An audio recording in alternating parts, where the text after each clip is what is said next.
Naglunsad ng signature campaign ang isang grupo na nagsusulong ng People's Initiative para tuluyang tanggalin ang pork barrel system sa gobyerno. Kahit wala na kasing PDAF, may lump sum allocations naman sa panukalang budget na pwede raw gamitin tulad ng pork barrel. May ulat on the spot si Jam Sisante. Jam?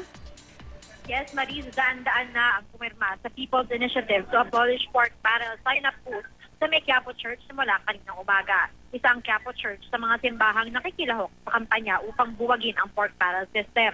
Ayon kay Nardo Sabino, convener ng Church People's Alliance Against Pork Barrel, patuloy pa rin ang pork barrel system sa gobyerno kahit wala ng Priority Development Assistance Fund o PDAF dahil may lump sum allocations naman sa national budget na maaari daw gamitin ng mga opisyal sa paraang gusto nila. Layunin ng grupo na kumalat ng 6 na milyong pirma na kumakatawan sa 10% ng registered voters sa bansa. Kapag nakalap nila ito, ay ipabasa daw nila ito sa COMELEC nang ma-verify ng COMELEC at makapagsagawa ng referendum na magbibigay daan sa pagbuo ng batas na tahasang nagbabawal daw sa pork barrel. Ang mga naabutan natin na nagsimba sa Quiapo Church, pumirma daw dahil gusto nilang mawakasan ng katiwalian sa gobyerno.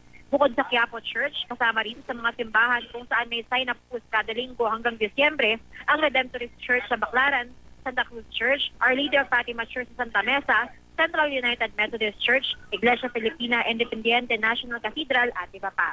At yan muna ang latest mula dito sa Maynila. Maris? Maraming salamat, Jam Sisante.